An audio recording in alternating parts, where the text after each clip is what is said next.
first episode of Mississippi Dirt.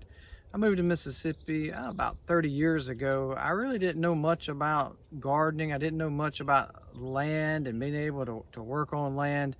And really, I've learned a whole lot from the people here in the great state of Mississippi. And really, even today, if I knew half as much as some of the people around here have forgotten, I'd be twice as smart.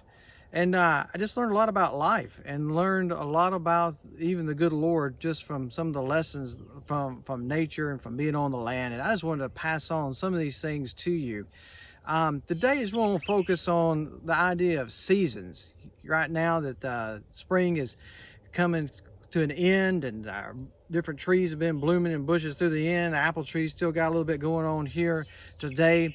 But the thing that seasons teach us is that life has a rhythm, and that just as the seasons move from spring to summer to fall to winter, our lives also have rhythm about them. And the Lord did create seasons. Genesis 1:14 talks about how that seasons are one of the things that He created for us.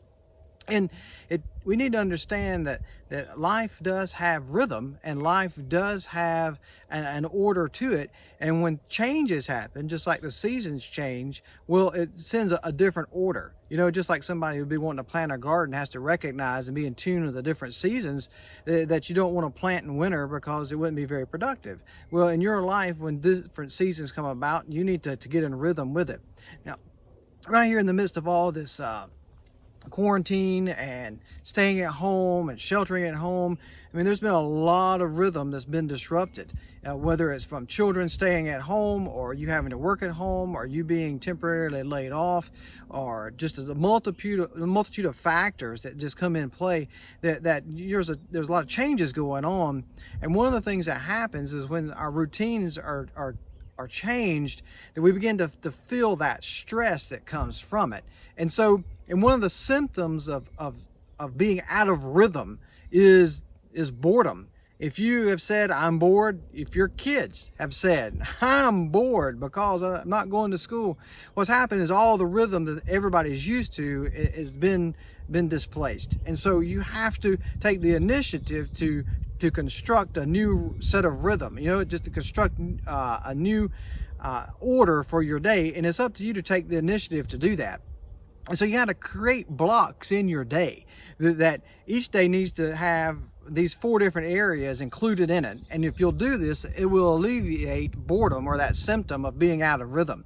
So the first thing you need to pay attention to is the physical side of life, your body, that it needs to have a rhythm. That if you don't establish rhythm, it's going to throw off everything, throw off your health, and it'll throw off how you relate to other people even. And so it's important for you to maintain sleep patterns, that you're going to bed at the same time, you're getting up at the same time.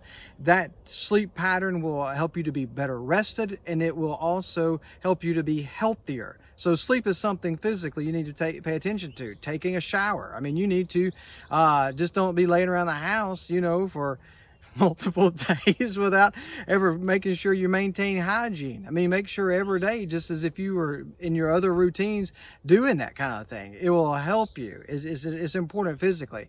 And not only that, to exercise. You need to have a block in every day to where you exercise. Whether it's a walk, whether it's a run, whether it's a biking, whether it's working outside in the yard, whether it's going to a gym or doing the home gym, rainy days or inside doing things like 7-minute workout. All those things are deals that you can be involved in even without your normal routine. You have to establish the new routine. So pay attention to the physical, pay attention to the body. Another block that you need to have and make sure it's in every day is this whole idea of the mind. So you have the body, but also the mind. You have to exercise the mind, that you can't become a vegetable. You say, the boredom, how do you counteract that? Well, you need to be involved in things. If you're working, to make sure you set aside these blocks of structured time to say, this is when I'm going to do my work.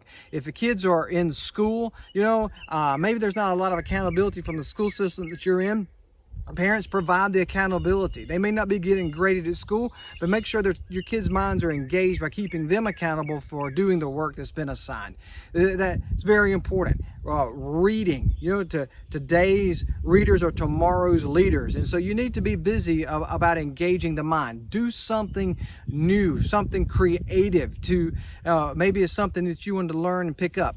The intro music there with that banjo guy here that I know, high school kid, decided to pick up the banjo, and after a week he already had that melody picked out. That's pretty cool. That you can think about the things that you have wanted to learn, the old things that you just haven't been able to do for a while. Do something creative to engage your mind. And so those are some things you can do to exercise this. And so every day in your routine, make sure you have the block for your body and for your mind, but also you need to have a block that's involved with your spirit. That means you need to have a time that's set aside to be devoted to the Lord, to where you pray and read the Bible. That's important for your spirit, and make sure that's included. You need to have also time for your spirit to be able to have some together time. Make sure you're intentional about being together with your family for a time of prayer every day, a time of worship at least once a week together. That make sure that you build those things in, and make sure you're going to pass on the things that you're learning either to your family or to the people that you're in contact with by telephone, by Zoom, FaceTime, passing on the things that the Lord is teaching you. If you don't, you'll be stagnant. Just like a pond that has all input and no output, it'll become stagnant water and be nasty. Also is this is the fourth and final block, is make sure that you have time for relationships. That relationships are an important part of a day, and it should be an important part of your day as you're getting in that rhythm, to make sure that you are communicating with people beyond yourself. I know you want to have a good conversation, so you have it with yourself, but try to reach out and to talk to your immediate family. Make sure you're in touch with other people as well. Make sure you have blocks of that. So you're looking at your day and you're wanting to structure. Just in recap, just as there are 4 seasons, you need to have 4 blocks in your life. And that is the body, the mind, the spirit, and then relationships. If you'll have those, you're well on your way to establishing a routine, and a new routine during this difficult time. And so I just wanted to remind you of that.